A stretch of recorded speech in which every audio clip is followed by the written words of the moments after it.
Well, hey, good evening, everybody. It's good to see you, and it's good to be seen by you. I, of course, am the one and only Bill Sylvie, aka the Dungeon Delver, coming to you from a heretofore undisclosed location somewhere in the swamps of Central Florida. And how the heck are you? I hope you're doing all right. I hope you're having a great one. Doc Flamingo, how are you, brother? I hope you particularly are doing especially well. So you might be wondering, you might be sitting out there right now.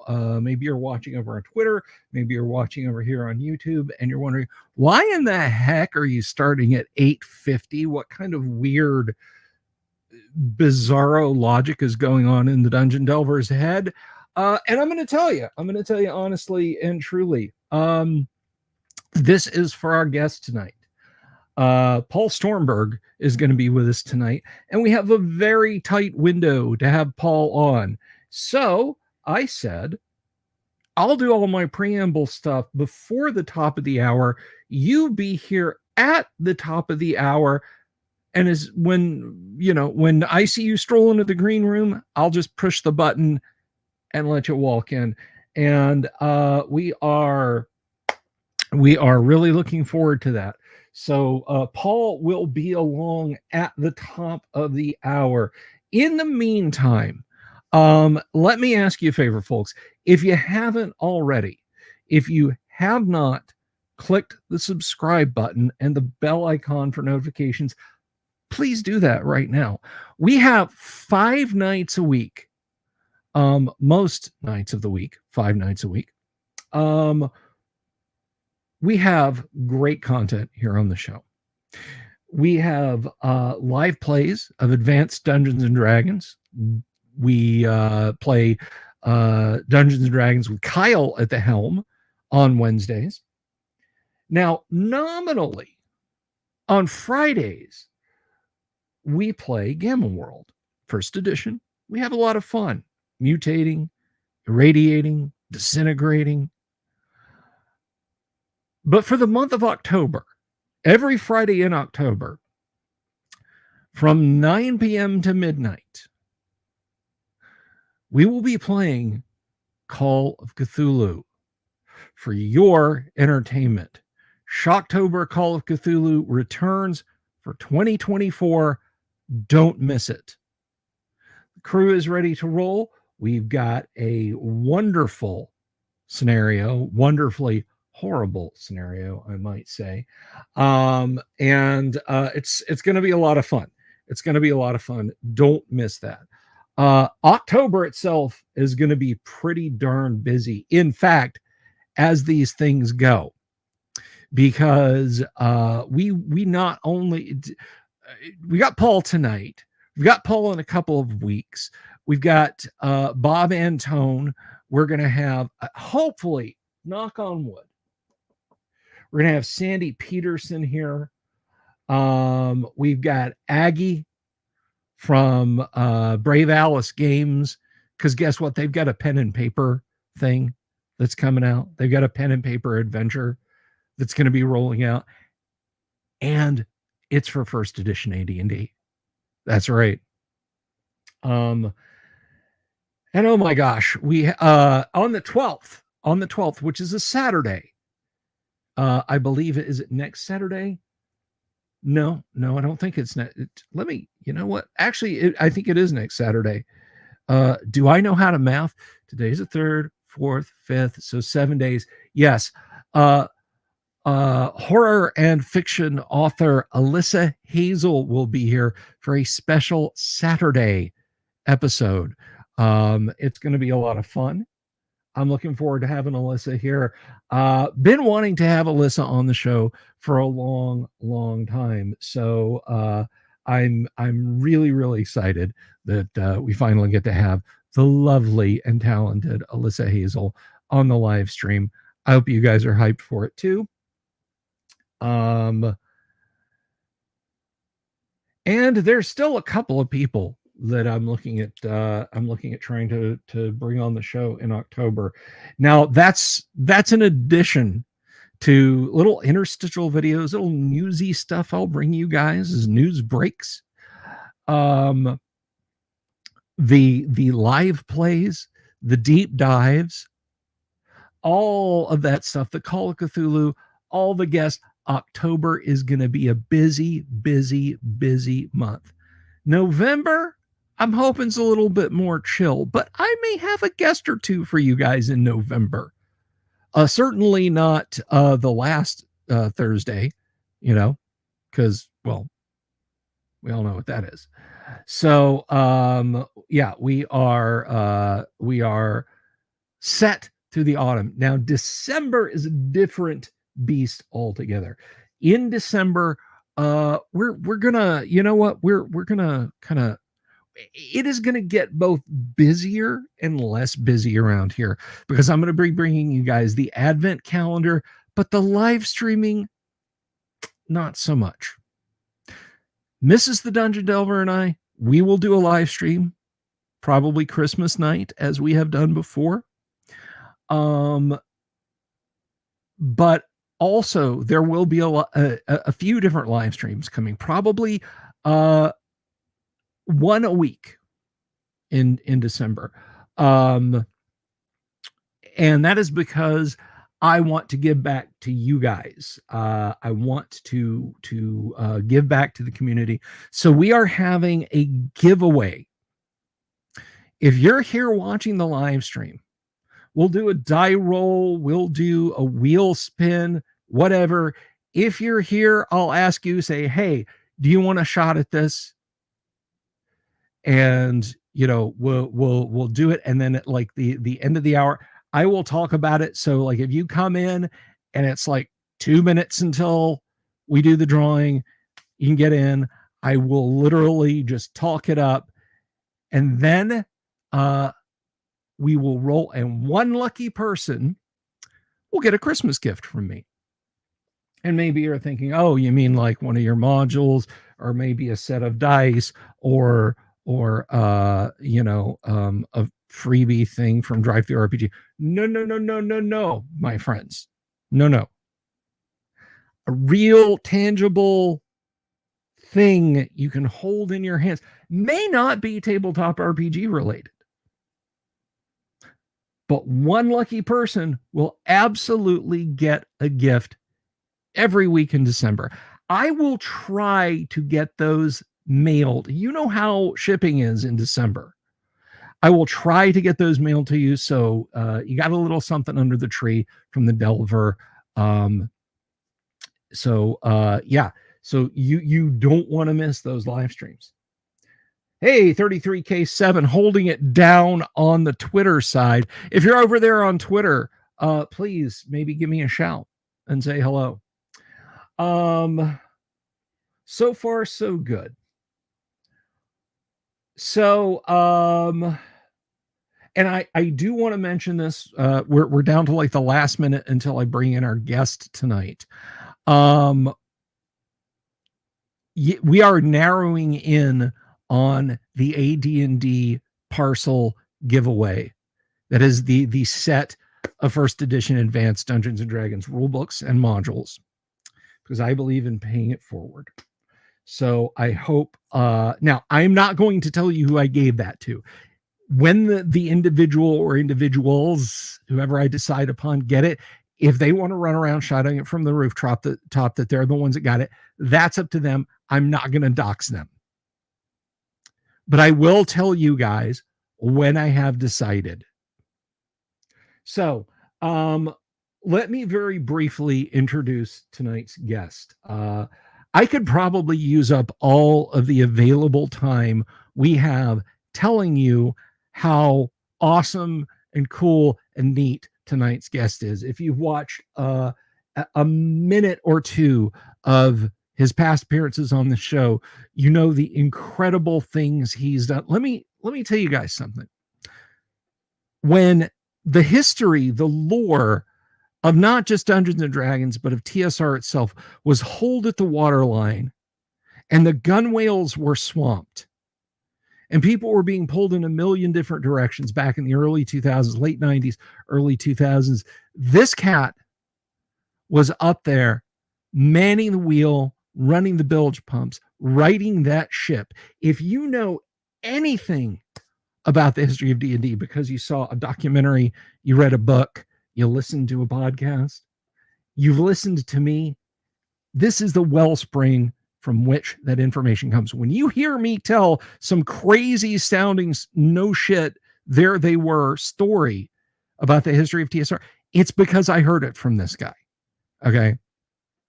So without further ado, let me welcome an historian, a gamer, and I am fortunate enough to say a friend. Everybody, please give a big Delver's Dungeon welcome to Mr. Paul Stormberg. Paul, good evening to you, sir. Hi, Bell. How are you? I am doing absolutely fantastic, and I'm guessing you're doing pretty good yourself, huh? Yes, I'm doing great. You had to make the check. But anyway, I passed my morale check, so yes. Were we doing a percentile reaction roll, or were you doing 2d6? No, it was a straight D&D basic morale roll. I gotcha. Robert Phillips, right out of the chute, asking the important questions. Was Dragon Days a hit? So I guess that just takes us right into it. Paul, how was Dragon Days, my friend? I was a little nervous going into Dragon Days because I was looking at the weather forecast and it went from 12% to 24% to 50% chance of rain. And then it ended up being a 0% chance of rain. Absolutely gorgeous weekend. The park where we had our Renaissance Fair was filled with people. We had 48 vendors, including a medieval archer teaching people how to shoot an English longbow, a blacksmith who is actually working pieces of iron. We had weavers and chainmail makers and face painters, and we had bards playing the lute, and we had a medieval family circus, and it was just a really, really amazing part of the show. But we also had the Gygax. Well, we had the Wizard of Lake Geneva exhibit open. We were showing D&D cartoons and movies at the theater. We had gaming at the historic Horticultural Hall gaming space. Library had a couple of literary events, including a children's book written by Gary Gygax in 1987, based on his bedtime stories he would tell his children, called The Smallest Samurai versus the Octopus King. And those little babes got to hear that story that no one else has gotten to hear. Well, that is wonderful. Go ahead. And so it was amazing. The entire town was filled with people. Restaurants were packed. One of my friends said he tried to get a room at one of the hotels, and it was, for a single king, it was $500 a night. Wow. So we had 925 adults or paid customers. Children 12 and under were free. We had 790 children. Mm-hmm. And then we had another 900 walk-ups, which were just people that happened to be in town and went, look, there's an awesome fantasy festival in town. Let's go. And so total, our attendance through the gate at the fantasy fair was about 26,000 plus for our first official year. Now, 26,000 or 2,600? Oh, sorry, 26,000. Yes, 26,000. The town quadrupled in size. No, I meant 2,600. Sorry, I got a little carried away. No, that's okay. That's it. Well, I mean, when you have a success like this, I can see where it would be easy to get carried away, because I saw some pictures and just even with the time I had today, because, I reached out to you today, and I know how how busy you are right now. And I thank you from the bottom of my heart for being here. But I was like, yeah, I'll grab some pictures. I'm sure there's a few out there. No, it was like drinking from a fire hose. So we're going to take a look at some in just a minute. And you can kind of walk us through what we're seeing. I'm going to warn you, there are no particular order and no particular subjects. So if you're like, I don't know who those people are, reassociating, I'm ready to go. yeah, all right. But I got to ask you, because there was a bit of a cloud in the middle of the silver lining, because you and I talked like the week before, and there was a bit of an administrative kerfuffle on the part of Lake Geneva, which I'm not speaking ill of them, because everything went off well. We can look at this kind of story and say, again, no shit, there you were. So what exactly went down with that? It had nothing to do with Lake Geneva. It wasn't. It had nothing. Okay, all right. It had nothing. It was totally an administrative problem on our end, and it threatened the very existence of the festival going off at all. But the new mayor of the city of Lake Geneva, Todd Krause, Mayor Krause leapt in like a superhero and personally visited all the departments and helped clear the way. And we had a vote on the Tuesday night before the festival. And he made sure that everybody voted yes. And the town was 100% behind us. And so, there probably wasn't anything to worry about, but I was worried. As you know, when we talked on the phone, I was not feeling super positive. And we had a plan B and a plan C and a plan D. Fortunately, plan A went off, and it went off without a hitch. So, well, excellent, man. I am so glad. Just the descriptions you told me about, where it sounds like just so much fun. And I know that it's, this is like boilerplate thing that people say, but I genuinely wish I could have been there. From what you said, the pictures I saw, it just looked like an absolute blast. And I mean, you had nearly 3,000 people at the thing. Now, how does that compare to the numbers from last year? We had 280 people last year. So you had a 10-fold increase in the number of attendees. That don't suck, my friend. No, it was pretty great. And the museum, I think, broke their all-time single day or weekend record for attendees. They had 468 people go through their museum during this weekend because of Dragon Days, because with your Dragon Days bracelet, which is only $20 for an adult, you get to go see movies, you get to go to the museum for free, you get to get into the fantasy fair and do all that fun stuff. You get to go game at Horticultural Hall. It's all included. There's so much to do. And a lot of the local vendors give discounts and deals and have special offerings. And the restaurants all over town were just packed with Dragon Days adventurers. Well, that is amazing, man. And I am, I'm so happy for you guys. There was, there were so many cool stories just from the first Dragon Days. What is a memorable one? The stressor aside, what is something that sticks out in your head from this Dragon Days that was like, that is the moment, that is the from this Dragon Days or the last Dragon Days? From this Dragon Days. Well, I was running tours of 330 Center Street, the birthplace of D&D, and I was doing the tours just as fast as I could. And they would come in and sit down with a short documentary film that I made with Andrew Pascal about the history of 330 Center Street and what notable things happened there and the history of the family while they lived there, because that is where D&D was. Blackmore was first played by Gary.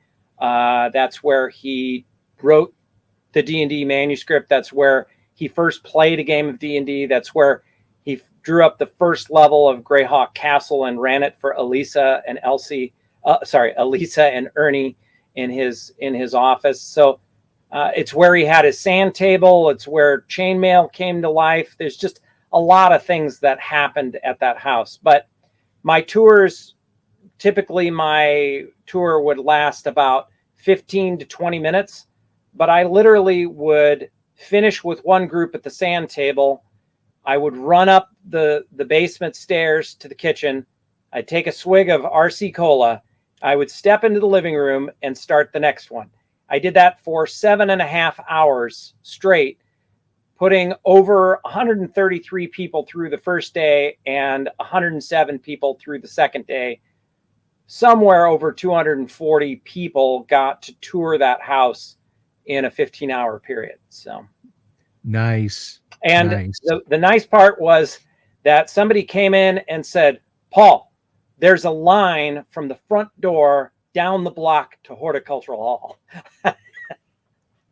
To hear about the history of that little house and the birth of Dungeons and Dragons. Man, that is stellar. I'm so happy for you, man. It sounds like it was an absolute gas. So although I do have to say, just real quick, if I can, RC Cola, that's a very Southern drink. That's a bold move. I have it. I use it to wash down my moon pies. Well, there you go, brother. That's it. Yeah. RC Cola and a moon pie. That's right.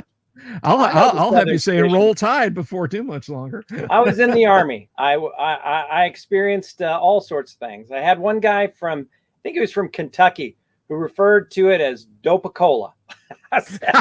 Yeah, that much sugar. Yeah. He said, let's go get a Dopa-Cola. And I said, I'm pretty sure that they drug test us. We can't have a Dopa-Cola. I think I also put sugar on my grits, which also caused him to fall out of his chairs. 33K7 said cherry RC. I did.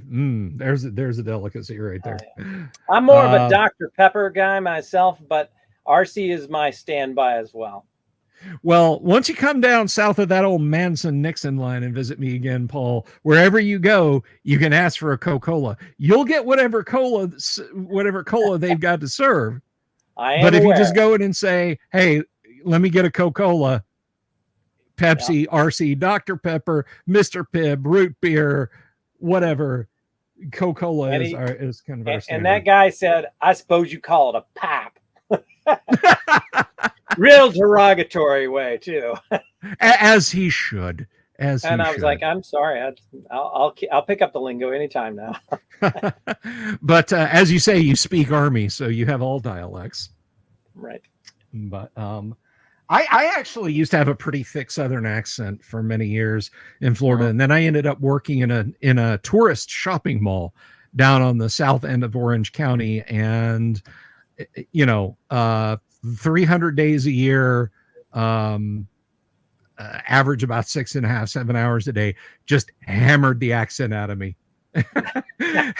get a few beers in me and you'll hear it start to come back out, but by and large, but anyway, another good moment for me though from last time was that the city has a prohibition against blocking off the sidewalks, and since our fantasy fair takes place right in the middle of the largest park along the North Lake shore of Lake Geneva, we couldn't block off any of the sidewalks. So technically our fair was open to anybody who walked in, but there were certain events that you could only partake in, like you could only partake in the Medieval Family Circus act if you had a wristband. You could only do our Dragon Days Dungeon Maze if you had a wristband. You could only go with the archer and learn how to fire a longbow if you had one. But everybody else was welcome to kind of come in and shop and listen to the bards and that sort of thing. And it was really kind of an open festival there. And of course, the bracelet got you into all those other places. But anyways, last year we didn't know we had to put that we wanted a fence on our permit.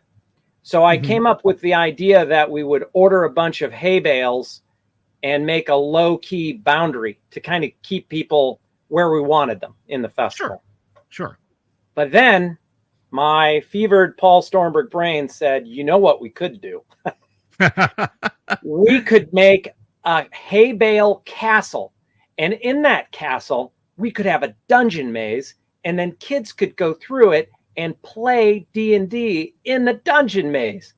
And then I found myself ordering 250 bales of hay from a local farmer and picking it up at 5 a.m. in a hay trailer and dragging it to the park and assembling it. I actually think in our photos, which anytime you're ready, we can I'm start ready. looking at the photos. Let's go okay. All right. it. So we'll bring up some photos, but I think, again, because it is Drink from the Fire Hose on the official Dragon Days Facebook page, I may have towards the end some from last year, including you, and I believe, was it Skip Williams putting the hay maze together?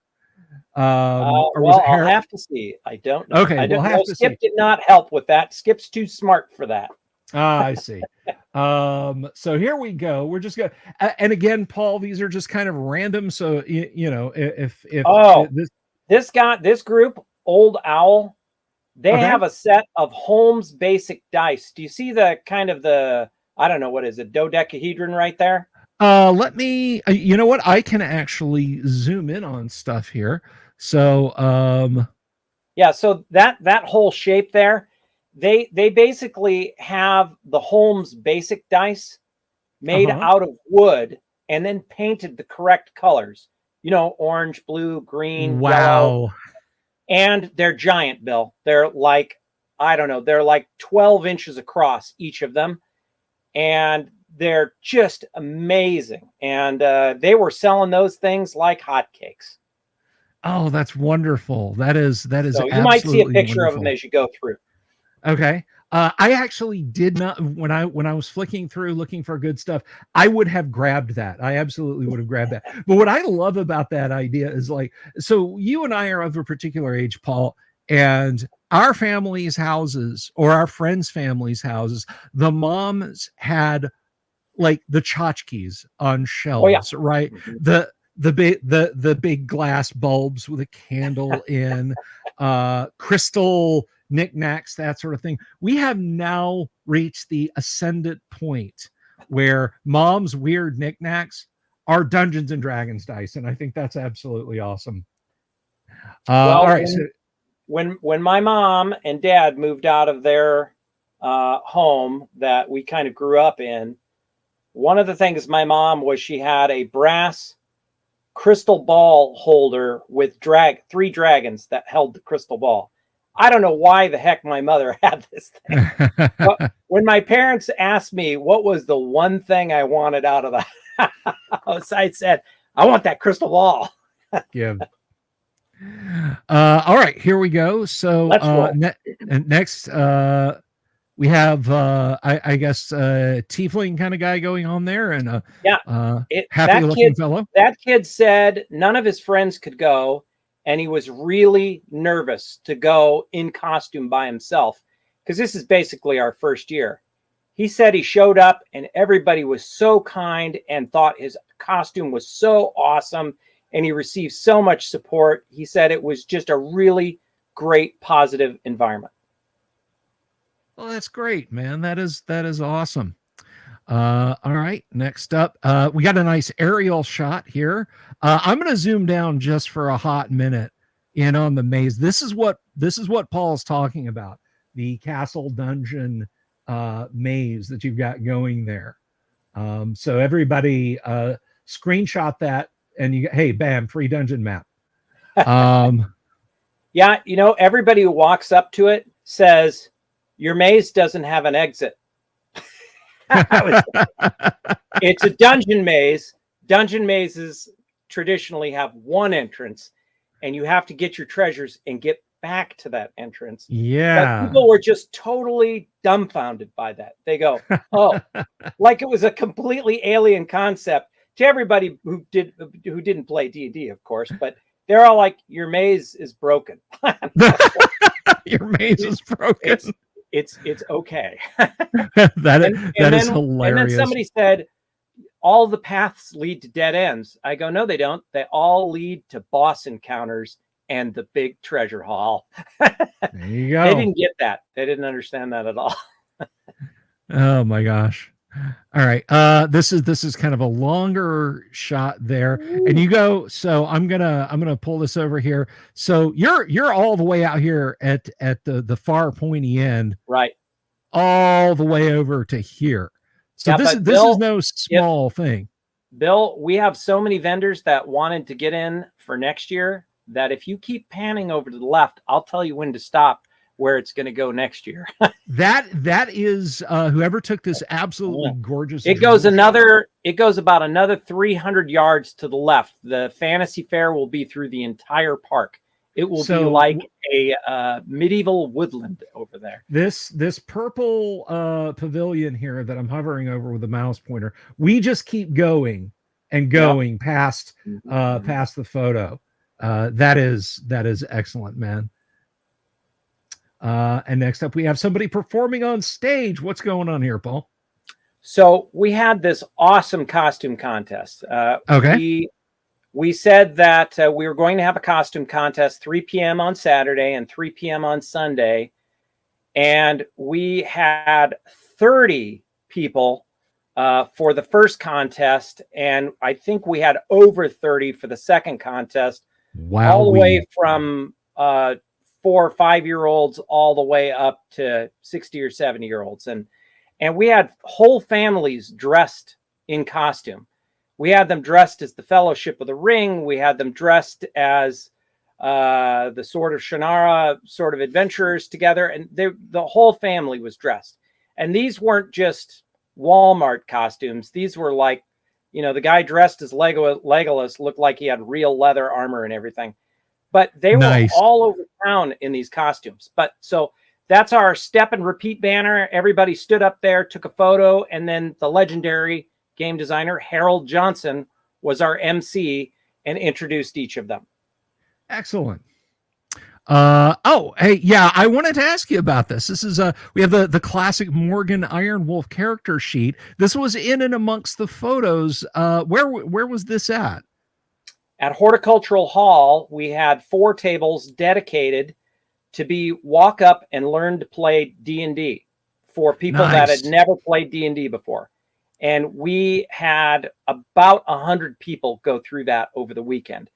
And these were, one guy said that his wife and his daughter had never played D&D before. And there they all were playing D&D together, all dressed up in medieval ranger and magic user outfits. And so it was basically the Haunted Keep sample dungeon by Tom Moldvay. Mm-hmm. And I expanded it to the other tower, and I made it into a short sample adventure that we had several excellent game masters just basically teach people how to play D&D. I love it, man. That is so cool. And they got to keep their character sheet as a souvenir, as their first character. And they also got a free set of dice and a dice bag to go with it. Man, you can't beat that with a stick. Yeah, all for the handy dandy price of. Oh, and most of the kids, 790 people got into this festival for free because they were kids 12 and under. So for a single parent, it's $20 to do all this stuff. For 2 parents, it's $40, and that's just more than you can possibly do in one day. 2-day passes are $30 a piece, but the value is around $100 a day for what you get. Oh man, I can imagine. So I think this is from the museum, yeah? Yep, that's my collection sitting in the museum. Oh man, you are a dedicated dude. I would be like, oh yeah, I'll send you guys some pictures you can use. So yeah, the 330 Center Street, Center Street, the birthplace of D&D. And I think is that now where is this specifically? This Well, that sign is placard? just in the front window, but Okay. we're working with the city to get a sign, an interpretive sign with that material on it, installed out front, because people kind of come up and wiggle the door handle and try to open the screen door and try to go down the cellar door and get in the house because they think it's a public museum. But it's privately owned, and the owners are just very generous with letting people come to the house and visit it. And if you rent the vacation rental next door, you can also go over and play games at 330 Center Street. And so, yeah, they're great. They're a great couple, the couple that owns this place. Very cool. And there's the house proper. Yep. No. So if you go back to the previous picture, can you do that? I can. So Absolutely. We have that technology. Look at the way the house looks here. Okay. And then zoom in on the upper left corner on that if you can. Upper left corner. Yes. We got to do the Blade Runner pattern. What is it? 30 degrees to the right. Enhance. Okay. So that's what the house looked like originally. You can see it has a little tiny porch on it. Uh-huh. But not much else of the house has changed. Just that little tiny porch on the front of that. Yeah, see that? How small the porch is? And now you go back to the other one, it's this big colonnaded thing. So yeah. I don't know. I like a big porch, so well, there you go. Mary Jo liked it. Mary Jo liked it because there were hedges that went up clear to the eaves of the porch, so it was like a hidden entrance. Right on. Okay, so what are we looking at here? These are the targets for our medieval archer, or our Edge of Sherwood Forest archer. And he's got goblins and orcs and other things to shoot at, in addition to innocent raccoons, deer, and a couple of deer. So we had a little bit of a problem with this because we tried to divert people on the sidewalk that went behind it and just take another sidewalk. You get somebody get pranged with an arrow. there was a little bit of a dispute that happened between some walkers and mentioning that they paid taxes and they didn't have to go around if they didn't want to. And I sort of joked, well, I said, well, they can keep the arrow tax-free that goes through their neck if they want, but maybe they should go around.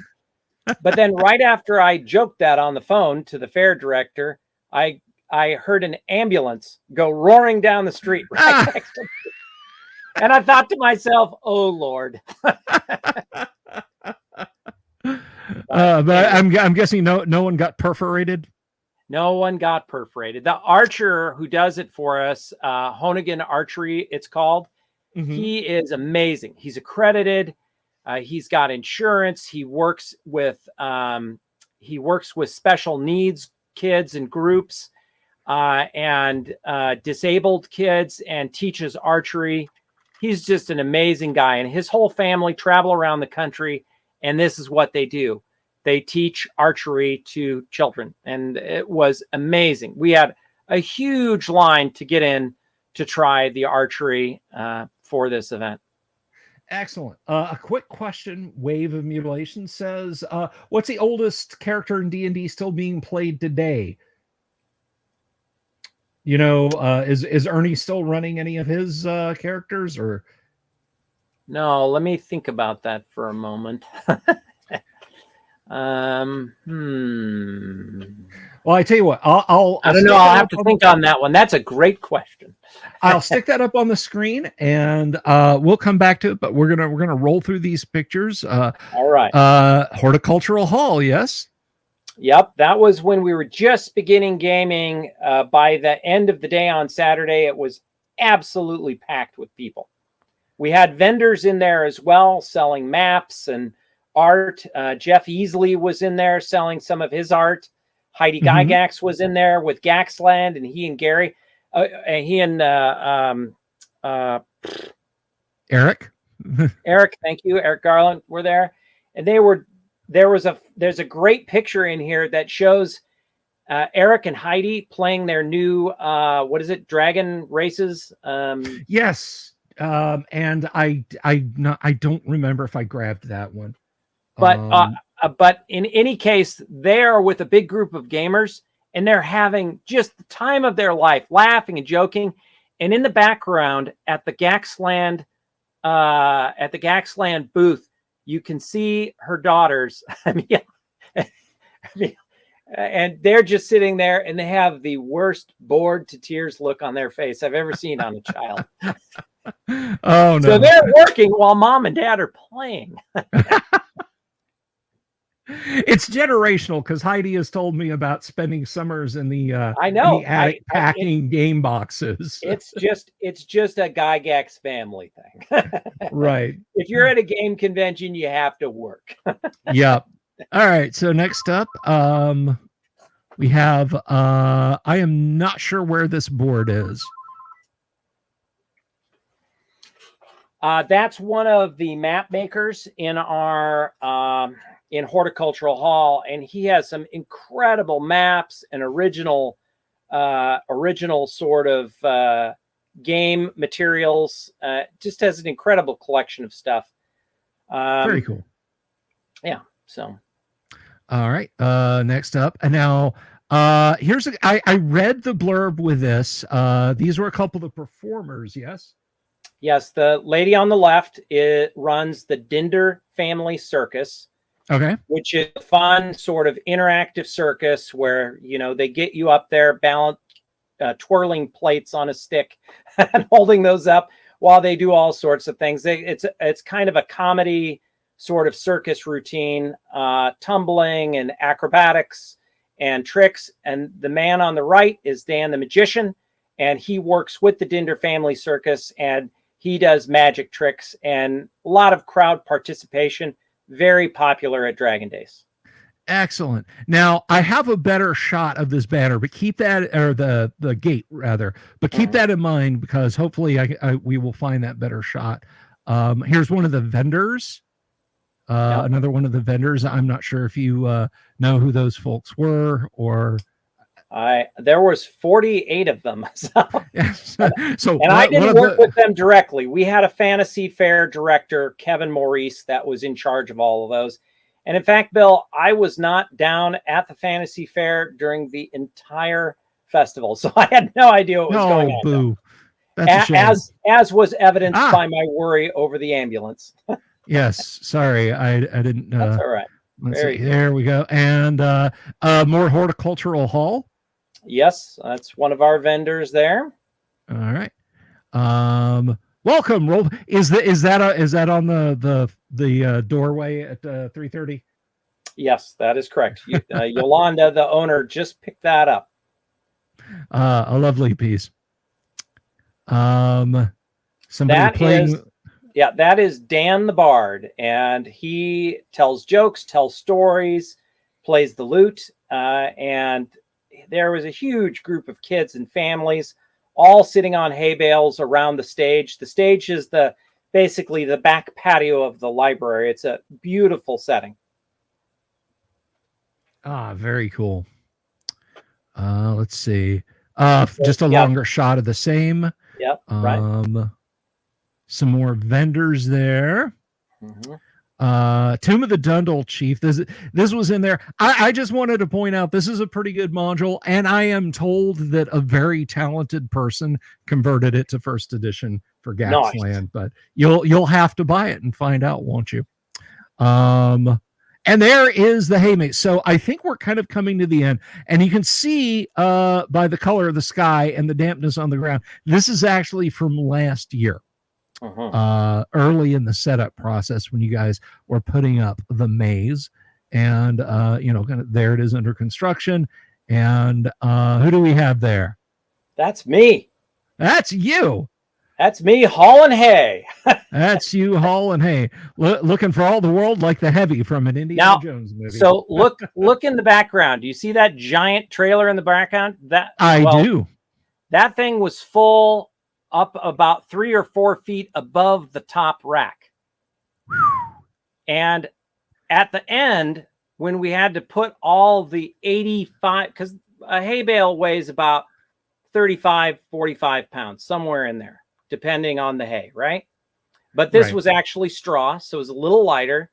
But then it had been rained on all weekend, so when we put it away, each bale weighed about 85 pounds. Oof. It was heavy. Man. And so just as we got one of the last bales put on the top, I misstepped and fell all the way from the top of the trailer onto a tailgate or a gate that's right there down at the bottom front and slammed my elbow into it. I could not feel my arm for 3 days. Oh my God. So this year we had professionals pick up and remove the hay bales at the end of the day. A wise choice, sir. A wise choice. Let's see. So I want to say, Gonzalo Lira's bar tab asks, what is this Renfest? This is no Renfest. This is the Dragon Days Fantasy Fest in Lake Geneva, celebrating Gary Gygax and Gary's love of all things fantasy. Let's see. Where do we go from here? Do I have more? Yes, there is more. So here again, I'm not sure if this is from last year or from this year. That is last year's, but it's okay. We only changed one locale, and that is we didn't use the American Legion Hall this year, as the American Legion had a really heavy schedule and just couldn't get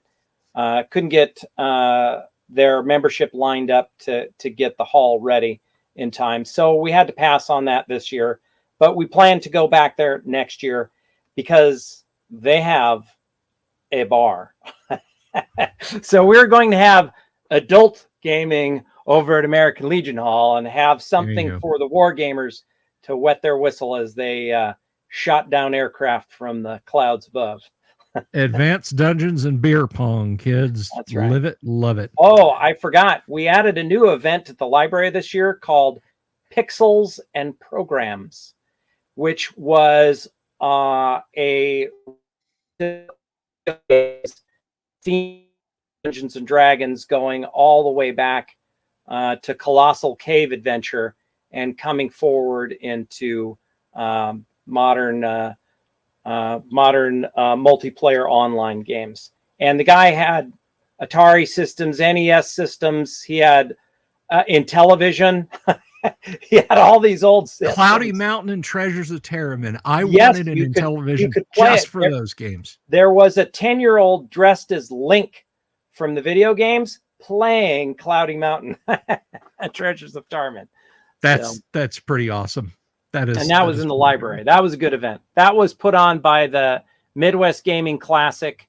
They volunteered one of their guys to come over and set up all those games.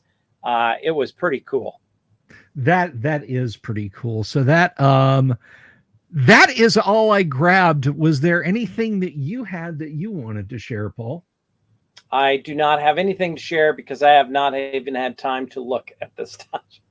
Yeah. You've been nice and busy to go by our brief conversation today when I called up. But I want to talk. So this puts me in the mind, of course, when we come here to the end of the photos, not, have you, like, since this ended, have you made any, but did you already have designs for, like, okay, next year it's going to be are you going to keep growing this? Obviously you were talking about the fair is going to extend another 300 yards past that already large park. And I can, let me just zip over. As we know, if I click and hold, it will fly off on its own. So if you guys came in late, you don't know what I'm talking about here. They're going to be basically taking up from this purple pavilion to well past where I'm waving the mouse at. So it's going to get bigger. You're going to have more vendors there. Did you have any thoughts about, hey, we could start this thing a day earlier, we could go into the Monday, anything like that? Well, so we're definitely growing. We had 48 vendors this year. We'll probably have 80 next year and fill that whole park. But, you know, people kept giving me advice like this was a Renaissance fair. They gave me advice like this was a game convention, but it's not. It's more like a Dungeons and Dragons theme park, because, you know, you can go to Disney World and you can go on rides and experience events, you know, experience certain activities. But there's also educational and historical and geographical and cultural stuff all throughout there. And so we're really a festival, not, you know, we have a fantasy fair in the park, which is more like a traditional Renaissance fair, although it has all of the trappings of an actual Dungeons and Dragons fair, I guess, if you want to call it that. But because it takes place in the entire city, the only outdoor part of the venue is the fair, the fantasy fair in the park, because you could spend time in the theater watching cartoons and hearing TSR artists who worked on the cartoons and the toy lines. You can go over to the museum and see and experience the history through that way. You can take a tour at 330 Center Street. You can go and game and play historical games.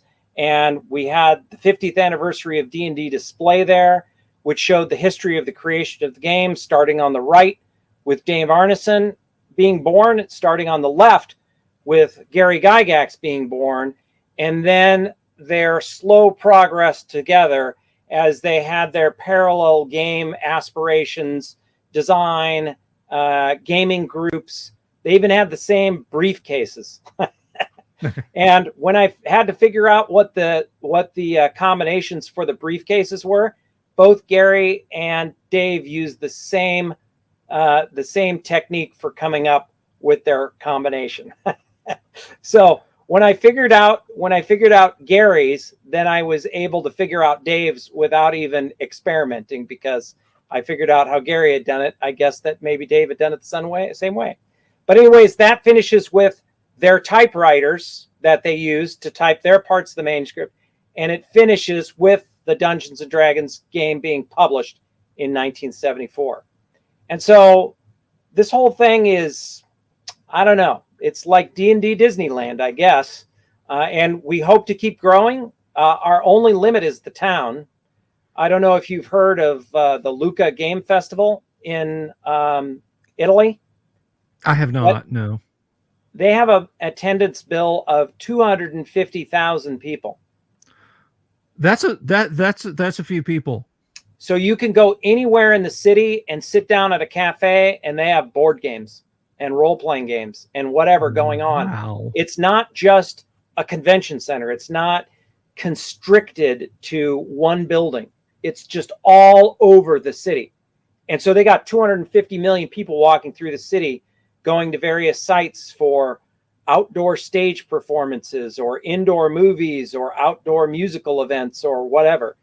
And so we're going to grow this thing, because really this is a celebration of Lake Geneva being the birthplace of Dungeons and Dragons. But I have said that it celebrates Lake Geneva as the birthplace of fantasy. Now, I've gotten a little criticism for that by calling it the birthplace of fantasy, but hear me out. Not only was Dungeons and Dragons created there, which was enjoyed by tens of millions of people, TSR created hundreds of other games which are enjoyed by millions of people around the world. But then TSR, under Gary's insistence, became a publisher of fantasy fiction, to the point where they published over 300 short science fiction and fantasy stories and 360 novels, Bill. Out of this little town of 4,000 people, 360 novels, fantasy novels, were published out of there. And then when Wizards of the Coast bought them, they continued all those lines and all those characters and all those worlds of fantasy, and they published another 360. And then Hasbro ended up with it, and they continued those lines. So now that tradition, started by Gary when he was in a meeting, and Brian Bloom turned to him and said, I don't know, we're not a book publisher. What do you think, Gary? You're the one who likes to publish fantasy fiction. And Gary said, let's do it. And that started that whole thing in the town of Lake Geneva. Now, hundreds and hundreds of millions of people all over the world have read that fantasy fiction that came out of there. So to me, if it's not the birthplace of fantasy for most of people alive today, it is certainly arguably one of the great birthplace of fantasy. Well, I mean, I definitely think there's an argument to be made based on that. And I certainly wouldn't say, just arbitrarily say, no, it ain't, Paul. But no, I definitely think that there's something to it. One of the birthplaces of fantasy is probably how I would qualify it. But you're absolutely right. And I think what you're doing there with the Dragon Days thing is just, it's phenomenal. It looks like a ton of fun. And as everyone can see from this drone shot, the weather up there was beautiful. See, now I am a Florida boy right now. Like, it was 91 degrees today. And this is from last weekend. So I'm guessing it was much cooler up there. I did get into the 80s on Sunday. Uh-oh, you broke up there. Whoops.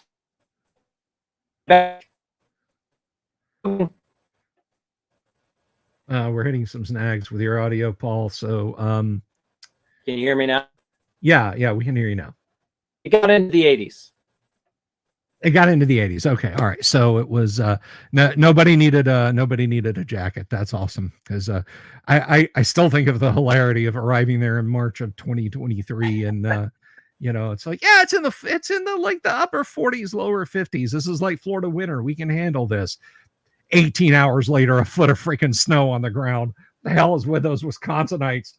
Oh, yeah, March is warm weather.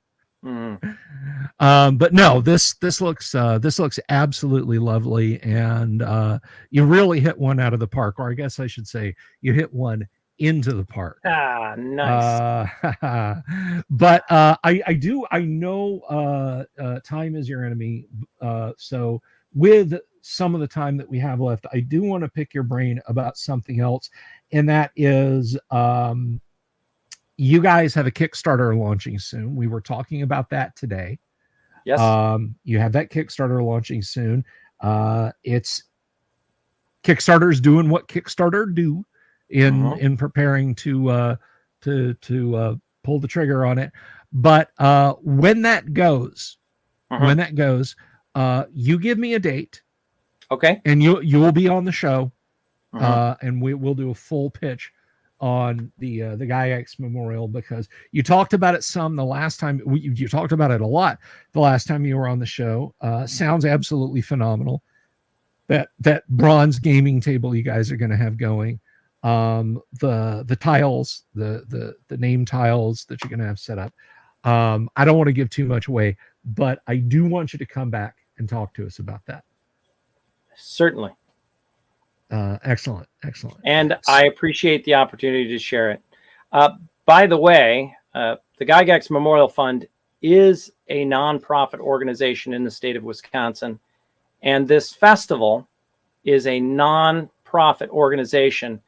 And one of our goals for the Gygax Memorial Fund is to educate the public about the legacy of Gary Gygax and his contributions to the city of Lake Geneva, his hometown, and the world. And that is the purpose of this. This is not to be a game convention to just get gamers. And it's not just a Renaissance fair to get families, but it's to bring those worlds together, to understand Gary's impact in computer games and literature and gaming, tabletop gaming of all sorts, like Gen Con, and role-playing games and costuming and Renaissance fairs. Most of the people at a Renaissance fair are D&D fans anyways. So the fact that they have a quote unquote fantasy Renaissance fair, which they can go to, which is explicitly Dungeons and Dragons, it knocks them out. They want to be a part of it more than anything. Yeah, and as far as Renaissance fair people in D&D, yeah, that Venn diagram is just a circle. It is just one circle. It is just one single circle. So yeah, this is really hype, man. And I'm gonna ask you, because the last time you were on, I asked you about this. No, I'm not gonna ask you to joust. Oh, I'm ready to joust. Oh, you're ready to joust. Okay, all right. Well, I'll ask you this real quick, and then we're gonna joust, and you see if you can get your crown back. But you told us about the family that ran through the little girl went through the maze. They came back. Did they have a good time? They came back, and what I was told was that several parents told their children, Dragon Days is tomorrow. If you want to go, you have to go to bed. And they were little angels sleeping all across Wisconsin and Illinois, dreaming of Dragon Days the next day. And so this girl and her mother came again, and she got onto Facebook and said what an amazing experience it was again this year. And this is now their family tradition. That's wonderful, man. That is absolutely great. And there's one more Dragon Days thing, and then we joust. Okay. There was a lady waiting in line. What was it she said? I know what she said, but she was stuck waiting in line, and she said, I wish they had a fast pass for this. And that's when I knew we were on to something. That's when you knew you were on to something. So, here's a funny thing. Okay. This is just a funny kid thing because I love kids, but my daughter was dressed as a green fairy, and she was running the Dragon Days dungeon maze, right? Okay. And so it's green on top, and an 8-year-old looks at her and goes, "You're broccoli." And then my daughter Adelaide said the entire rest of the adventure, she said, "Broccoli, what should we do next?" Broccoli this and broccoli that. So, that's great. That's great. I'd have probably looked at him and said, "Ho, ho, ho, be quiet."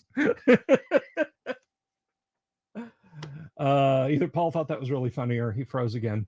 So as soon as he gets back, we're going to joust. So let's see. Hopefully he'll come up wave with the oldest running D. I think it's probably something Ernie has run. I think it's probably one of Ernie's characters, but again, I could be wrong, and there may be somebody from Dave Arneson's group who's still running a character. We've hit 1,000 people watching on 1,000. I wish we've hit 100 people watching. Whatever Paul had is affecting me now on Twitter and on YouTube. And folks, if you haven't hit the subscribe button and the bell icon for notifications, please do so. And that let's see. Hey, am I back? You're back. You are back. Am I back? Yay. Yes. All right. Sorry about that. That is okay. That is okay.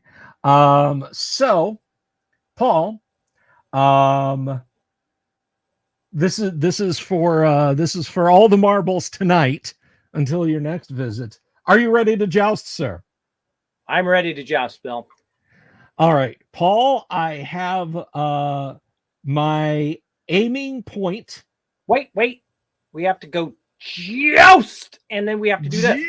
Joust! Okay, now you can go. All right, I have my aiming point.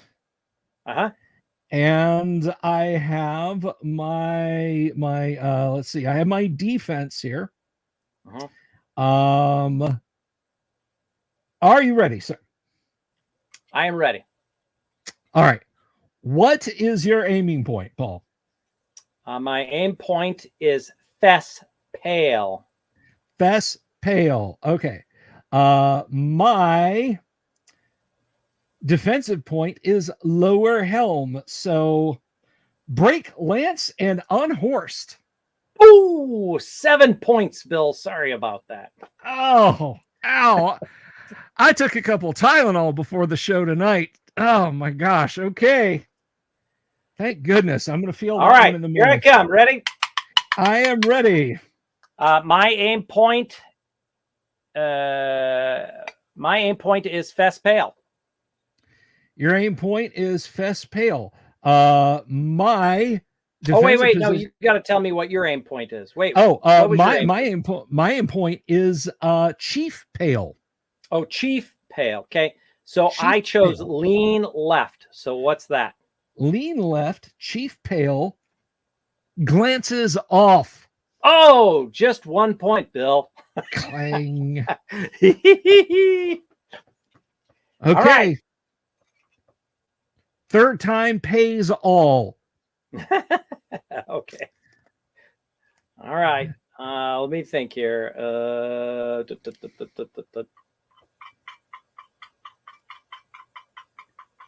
Okay, I'm ready. Okay. What is your defensive point? I chose Lean Left again. You chose Lean Left again. I chose Dexter Fess as my aim point. Breaks lance unhorsed. Oh, drat. 7 points. 8-7. 8-7. I carry the day again, Stormberg. All right. So my aim point is base.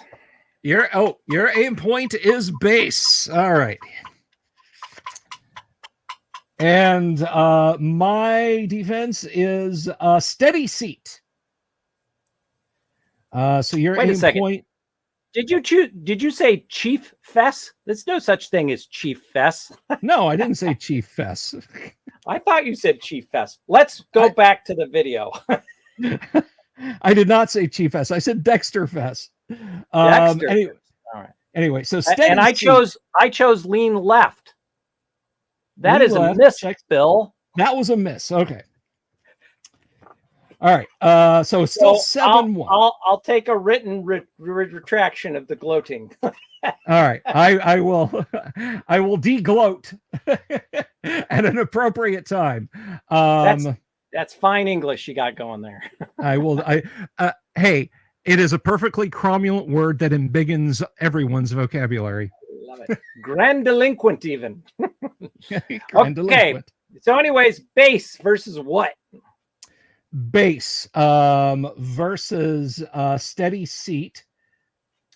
Base versus breaks steady lance. Seat. Oh, shatter lance. So I have 9 and you have 1. I have 1. I yield, sir. I yield, Sir Stormberg. Come on. You don't want to put me on my butt just one time, Bill. Come on. Fine. But remember, you are the one, sir, who faces the wrath of the queen for dragging. Notice he's got the rule book out. It's going to be some strategery on this one. I have the rule book out. Let's see. I have my aim point, sir. Okay. I have my aim point.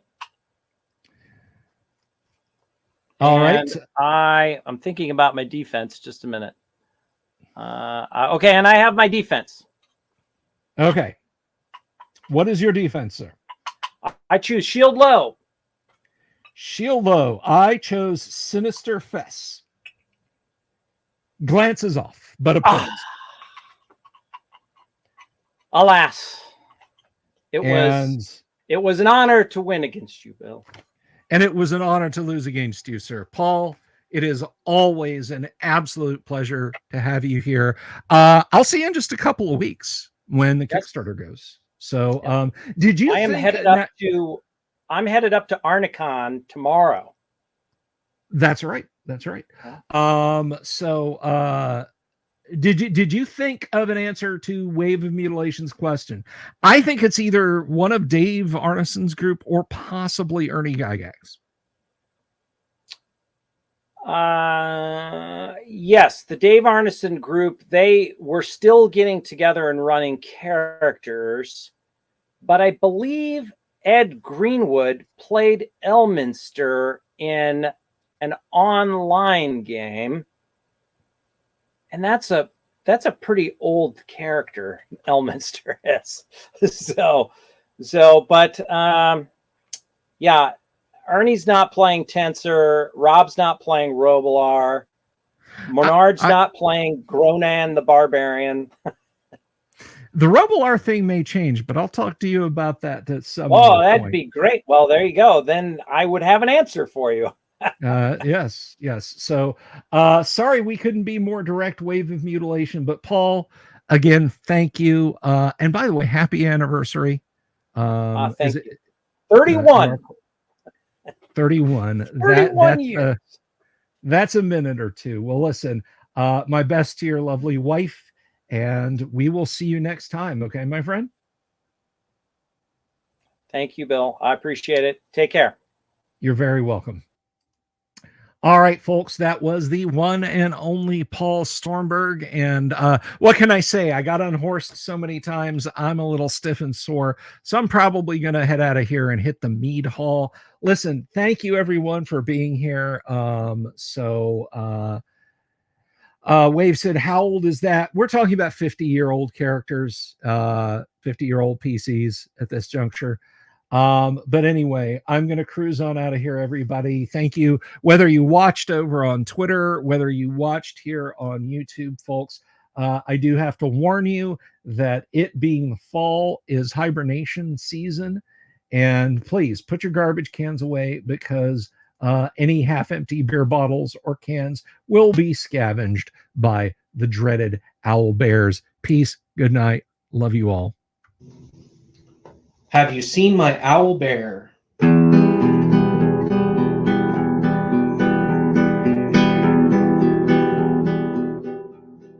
Here's to all the weirdos everywhere, in the woods and in the air. Have you seen my owl bear? Should I shave off all my hair? Bobs are all around, some live in tunnels underground. Some are fat, some are rich, some are sleeping in a ditch.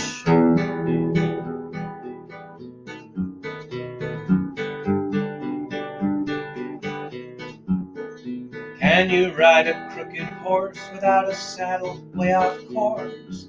Naked as a toad, all the way to Smoky Joe's. Have you seen the little creep driving fast in his little green Jeep? He smells like fish and brandy, but his rotten teeth look dandy.